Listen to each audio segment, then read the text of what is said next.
শুধু এই খবরটা দেওয়ার লেগে পলাশ বনিতে ছুটে তো এসেছিস? কাল মোর পরীক্ষাটা আনছে রে, মুখে পড়তেটা হবে। তোর কি আর কিছু বলার আনছে? চোখের সামনে আমি দাঁড়িয়ে আছি, অথচ ও আমাকে একটা বারের জন্য বাড়িতে যেতে পর্যন্ত বলছে না। ও উপেক্ষা করতে শিখলো কখনো?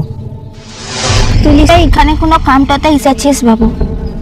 তা কিনে তোর অনেক দেরিটা হয়ে যেছে।